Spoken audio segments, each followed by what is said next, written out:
नमस्कार विद्यार्थियों, हम आपको क्लास 11th की ट्रिग्नोमेट्री पढ़ा रहे हैं, जिसमें हमने एक्सरसाइज 3.2 आपको सॉल्व कराई थी।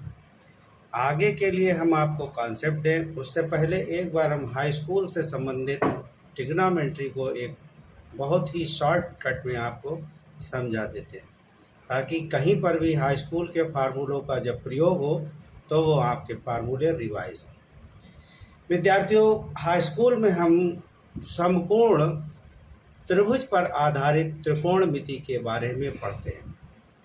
समकोण त्रिभुज के बारे में जो कुछ पढ़ाया था वो गणितज्ञ पाइथागोरस ने हमें बताया था। गणितज्ञ पाइथागोरस ने हमें ये बताया था कि अगर कोई त्रिभुज समकोण हो तो उसमें समकोण के सामने की जो भुजा होती है उसे हम कर्ण कहते हैं, और त्रिभुज में जो कोण हम चुनते हैं उसके सामने की भुजा को हम लंब कहते हैं, तथा जिस भुजा पर कोण बनता है उसे हम आधार कहते हैं। एक बार फिर हम रिपीट करते हैं विद्यार्थियों, पाइथागोरस के अनुसार या पाइथागोरस ने जो समकोण त्रिभुज था उस समकोण त्रिभुज में तीनों भुजाओं के कुछ नाम दिए। जो 90 डिग्री के कोण था उसके सामने की भुजा को जो नाम दिया गया उसे कर्ण या अंग्रेजी में हाइपोटेनस कहते हैं। जो कोण चुना जाएगा उस कोण के सामने की भुजा अर्थात साइड को हम लंब या परपेंडिकुलर या हाइट कहते हैं। उसके बाद जिस पर वो कोण बना होता है उस भुजा को हम आधार या बेस कहते हैं। विद्यार्थियों, इसके लिए हमने शॉर्टकट में यहाँ पर लिख भी दिया। कर्ण कौन सी भुजा होगी? समकोण के सामने वाली भुजा को हम कर्ण कहेंगे, कोण के सामने की भुजा को हम लंब कहेंगे, और जो जिस पर कोण बना है उस भुजा को हम आधार कहते हैं। जैसे मान लीजिए कि जो हमने त्रिभुज लिया है, अगर वो ए, बी और सी उसको हम नाम देते हैं तो इसमें ए बी भुजा आधार है, बी सी भुजा लंब है और ए सी भुजा कर्ण। ऐसा तब है जब हम कोण ए को चुन रहे हैं। अगर हम कोण सी को चुनते हैं तो लंब और कर्ण आपस में बदल जाएंगे। कोण सी को लेने पर सी के सामने की भुजा ए बी होगी, और ए बी भुजा को तब हम लंब कहेंगे और बी सी भुजा को तब हम आधार कहेंगे। विद्यार्थियों, इसके अतिरिक्त पाइथागोरस की एक फेमस प्रमेय है, एक काफ़ी पॉपुलर प्रमेय है, काफ़ी इम्पॉर्टेंट प्रमेय है, जो आपने भी पढ़ी होगी। आपके गुरुजनों ने आपने अपनी किताबों में या अन्य किसी तरीके से आपने इसे समझा होगा। बहुत ही शॉर्टकट में हम आपको यहाँ पर भी समझा देते हैं। पाइथागोरस के अनुसार जो सबसे बड़ी भुजा होती है उस भुजा पर बने वर्ग का जो क्षेत्रफल होता है वह बाकी दोनों भुजाओं पर बनाए गए वर्गों के क्षेत्रफल के योग के बराबर होगा। विद्यार्थियों, यहाँ पर जो आप देख रहे हैं स्क्वायर, स्क्वायर का मतलब होता है वर्ग का एरिया, वर्ग का क्षेत्रफल। जैसे कर्ण का वर्ग, तो कर्ण भुजा पर बने वर्ग का क्षेत्रफल कितना होगा? भुजा स्क्वायर मतलब कर्ण का स्क्वायर। लंब वाली भुजा पर बने वर्ग का क्षेत्रफल कितना होगा? इस भुजा पर बने वर्ग का क्षेत्रफल इस भुजा के वर्ग के बराबर होगा। आधार वाली भुजा पर बने वर्ग का क्षेत्रफल कितना होगा? आधार वाली भुजा का वर्ग। तो पाइथागोरस के अनुसार कर्ण वाली भुजा पर बना वर्ग लंब और आधार भुजाओं पर बने वर्गों के योग के बराबर होता है। यहाँ पर हम कर्ण को अगर निकालना चाहते हैं तो बाकी दोनों भुजाओं के वर्गों का योग करके उनका वर्गमूल ले लेते हैं और कर्ण ज्ञात हो जाता है। अगर हम लंब वाली भुजा पर को ज्ञात करना चाहते हैं तो कर्ण वाली भुजा में से आधार वाली भुजा के वर्ग को घटा देते हैं और उसका वर्गमूल ले लेते हैं, तो हमें लंब भुजा निकल आती है।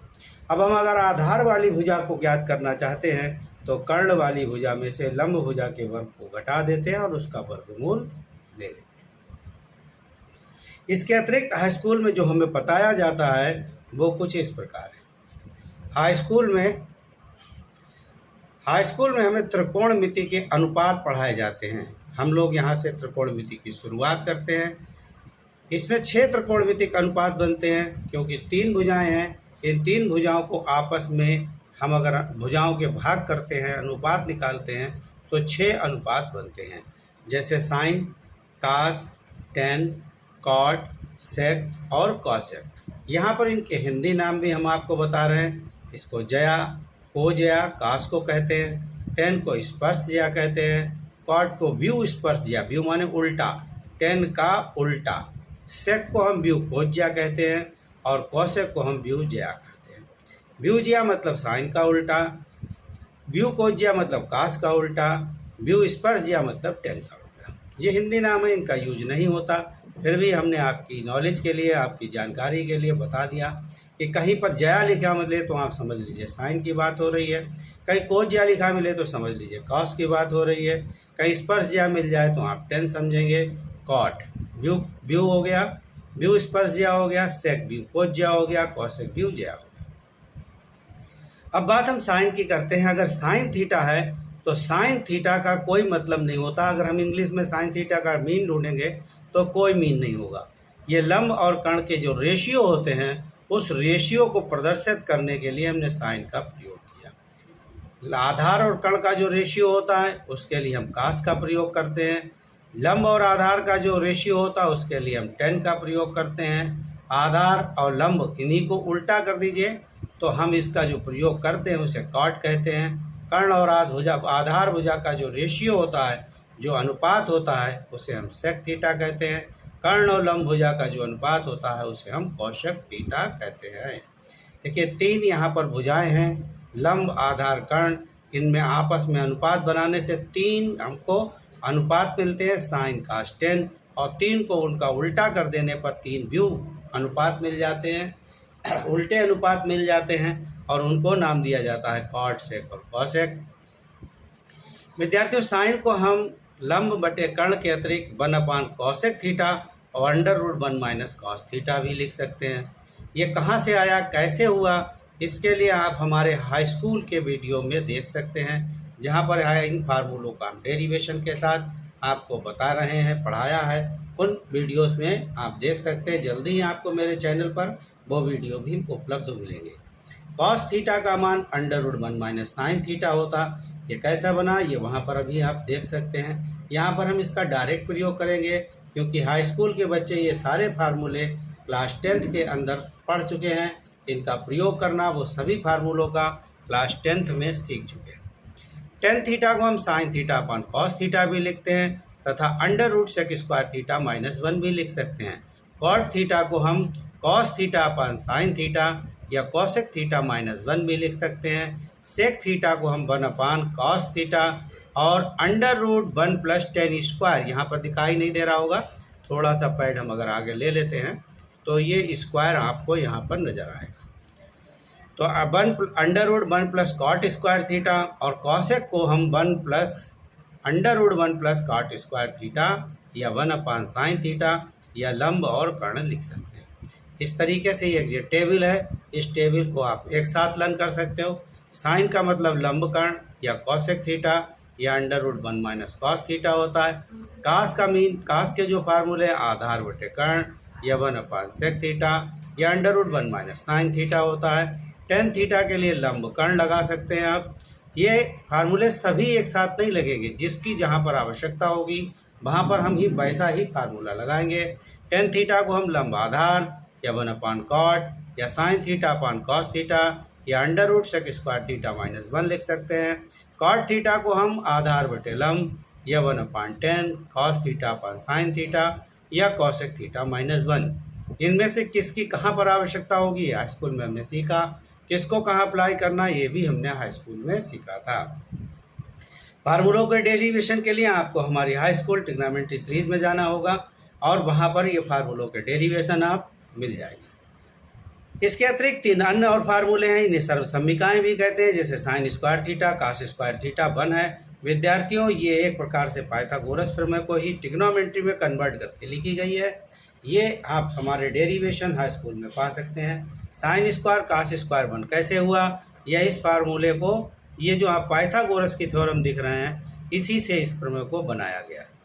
sec² theta -1 sec² theta tan² theta बराबर 1, यही फार्मूला पहले वाले फार्मूला या पहली सर्वसम्मिका का बदला हुआ रूप है। इसे sec² थीटा tan² थीटा भी लिख सकते हैं और इसी के यूज से ये सारे फार्मूले बने। Cosec square theta minus cot square theta बराबर भी बनाएगा। इसका भी डेरिवेशन हम आपको दिखा सकते हैं। इसके अतिरिक्त हाई स्कूल में जो ये फार्मूले पढ़ा दिए जाते हैं वो ये होते हैं 90 minus sine 90 minus theta cos 90 minus theta sine theta, tan 90 minus cot theta, cot 90 minus theta tan theta, sec 90 minus theta cosec theta, cosec 90 minus theta sec theta. हालांकि फर्स्ट ईयर के बच्चों को इसकी आवश्यकता नहीं पड़ेगी। हमने एक्सरसाइज 3.2 में अब जो है इस समय हम 3.2 में अष्टक को पढ़ चुके हैं। अष्टक में हम इन सभी फार्मूलों का जिक्र कर चुके हैं। इन सभी फार्मूलों को हमने अच्छी तरीके से समझ लिया है, तो अब हमें इन फार्मूलों की आवश्यकता नहीं पड़ेगी। फिर भी अपने याद के लिए आप ये ध्यान रख सकते हैं।